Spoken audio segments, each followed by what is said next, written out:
Hi, it's Deborah by myself because, as you can imagine, I did not want Lawrence sitting in on this video. I don't have anything to be ashamed of as a sexual assault survivor, but he's my son. So I was sexually assaulted, what's called date rape, twice. I'm going to talk about the first time because that was the most significant. If you're worried about being triggered, I'm not going to talk about any graphic details, but if you're a sexual assault survivor, you know that the weirdest things can trigger you. So what I'm going to do is, before I even start talking about that particular, time, I will stop, and what I'll do is I will point you to the time that you can skip ahead to where I start talking about how I handled it. And the fallout, stuff like that. So hopefully you can avoid being triggered, and hopefully something I say will be helpful or validating, or make you just feel less alone.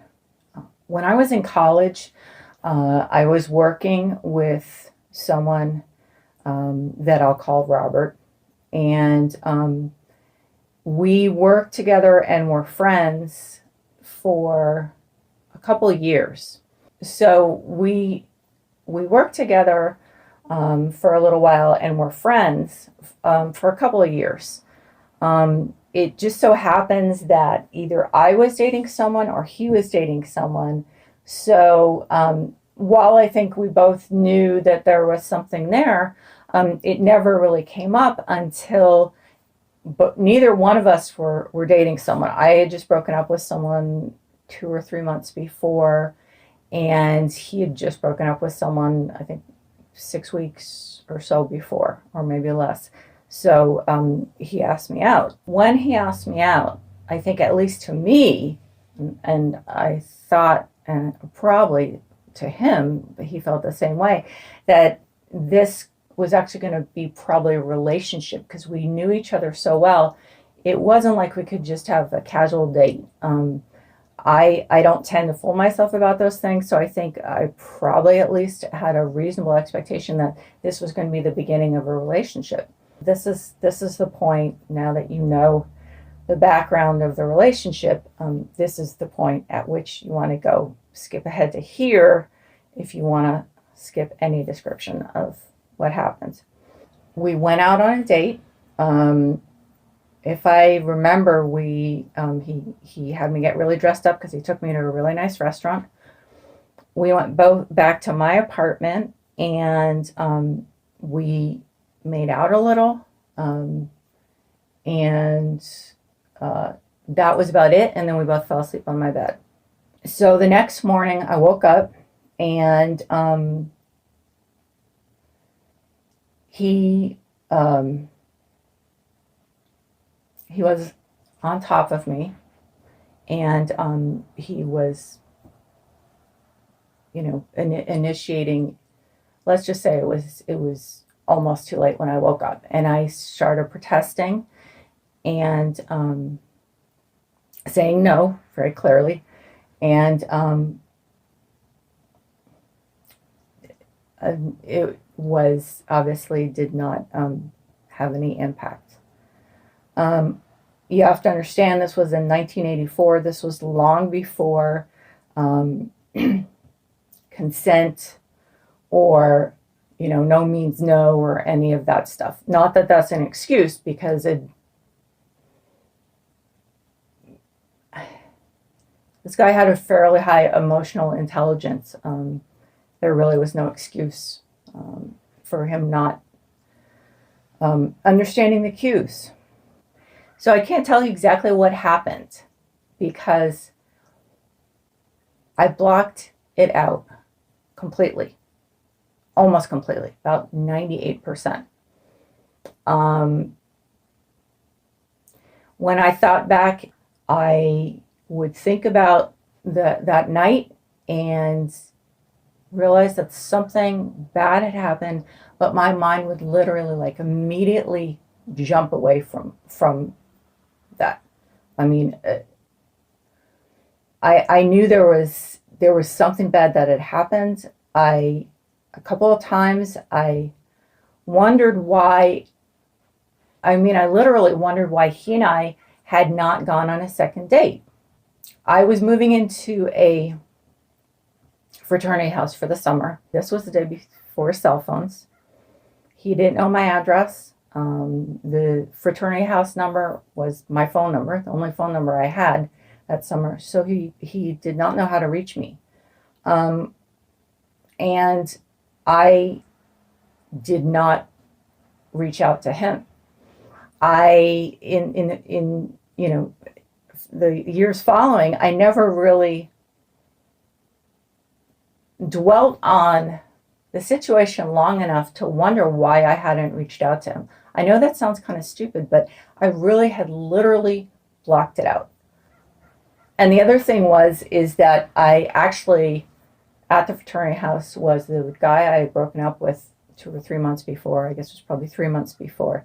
And we got back together 2 or 3 weeks after I after I moved into the frat house. And so I think that probably any time I wondered, I thought, oh, well, yeah, probably, I figured I probably, just because I had started dating my old boyfriend, had no interest.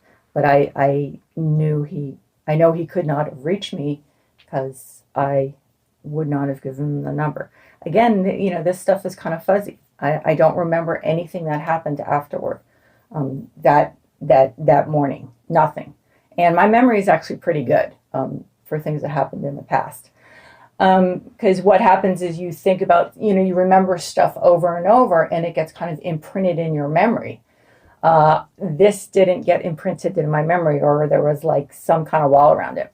If you've seen some of our videos or pertinent ones, you'll know that I had dysthymia, which is now apparently called smiling depression. It's also called persistent depressive disorder, from about the age of 7, till now. I got diagnosed when I was 27 and treated. And so, part of that treatment included therapy. So this was in June of 1984. The fall semester was my last semester in college. And I went into my first major depression after, 13 or so years of having mild depression. I have no idea if that was just coincidental because I was stressed about finding a job. That's what I've always assumed. And then when I started remembering, I thought, well, maybe that wasn't it. Who knows? There's no way to tell. I argued a lot with my boyfriend. He eventually broke up with me, which I totally did not blame him for. I was a real flaming bitch. And as I said, this could have had something to do with it. I have no idea. So flash forward to 1990. I finally was diagnosed with depression. I started therapy. With the first therapist, this didn't come out. I started with a second therapist 2 or 3 years later. And he was the kind of therapist that I cannot remember what it is. It's basically the kind where they don't contribute a lot. So basically you sit down in the beginning of each session and you start the conversation. Like literally you could sit there for the whole 50 minutes and nothing be said between the two of you if you don't initiate the conversation. So a lot of it is kind of, it was very successful for some of the issues I had with my absent biological father, especially because the therapist was a man and older than me, and so that probably helped. But for whatever reason, and I've thought about it, I cannot remember why. I don't remember what I was discussing. I started to get really uncomfortable. And I knew from past experience that when you're uncomfortable and you dread going to therapy, which I was dreading going to therapy, then you're probably about to touch on something or start working on something or discovering something that is painful. So I didn't know, I had talked about what I thought were the most painful parts of my life. And I also started, for the first and last time in my life, wanting to self-harm. I never really understood it before then, but then I started having that urge. What I did actually is I went out and got a tattoo. So, because I've been thinking about getting one, and, the pain actually did help to some extent. But eventually I started remembering what had happened. And I was kind of flabbergasted at how completely my mind had just closed this off, just completely. So obviously remembering was painful. That was in 93, 94. So that was a long time ago. It's still painful. I obviously worked through a lot of it with my therapist. I'm still not, it's hard for me to believe because I don't dwell on things. For me, I'm actually an extremely positive person. So there's no point for me in dwelling on things. And it's just not my personality. I don't tend to ruminate a lot. The first time I realized that this wasn't completely gone, I was pretty surprised. For me, it's like we've talked about in therapy, for the most part, if I feel like I've worked through something, then, I'm pretty good with it. But it's not gone. I get extremely upset even watching fictionalized depictions of sexual assault, unless they're extremely brief. Sometimes I have to tell my husband. My husband likes a lot of the cop shows, a lot of that Law and Order shows, and I have to ask him. I've told him to some extent what happened, and he has to stop watching it or watch it when I'm not nearby. If there's a case on the news about sexual assault, I get upset. I get anxious. I start getting, when this happens, I start getting anxiety attacks, and it's really kind of out of character for me. So this is the one thing that I can't seem to, one of the few things that I can't seem to completely recover from. And I'm guessing since I'm 58, probably not going to. So I want to just make a point that anyone who has gone through this and is frustrated at themselves for not being able to let it go,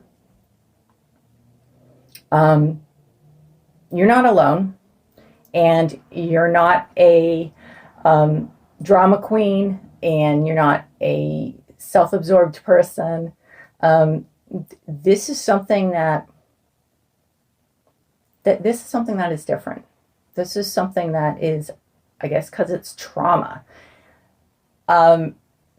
It's different. It's not you. You're not a big baby. The other thing is, if you're someone who had the experience like me where you blocked it off and you can't believe that you would do that because you feel you're pretty good at dealing with things, or people are telling you that's ridiculous, you can't have completely blocked it out, that only happens in movies or books or something. No, I'm here to tell you it can happen. It's I think they tell you it's your mind protecting you so that I guess you can handle it when you're ready to, which to a great extent was true. I wasn't in therapy at that point. I hadn't been diagnosed with depression. I had no support system for this. So probably was actually good that that happened. So all I can say is if you have a lot of weird things that have happened in your brain or your behavior because you've been sexually assaulted and they seem strange to you and they're nothing like the rest of your personality. From what I can tell, this is what sexual assault or other kinds of trauma can do. And it's very hard to deal with because of that. You're probably used to dealing with certain things in your life, especially if you have depression or anxiety. And this is something that can't get healed the same way and doesn't behave the same way. So I hope this has been helpful. This is something I did not want to talk about. I started thinking about it last night. And I have had an upset stomach and anxiety all day trying to decide whether I was going to talk about it and do a video about it. So I felt if it was that upsetting for me after this much time, then it's probably something that needed to be talked about.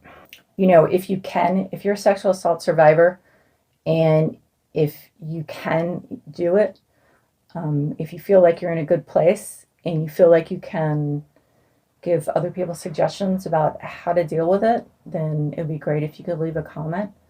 I don't have any really good answers other than therapy is a really good thing.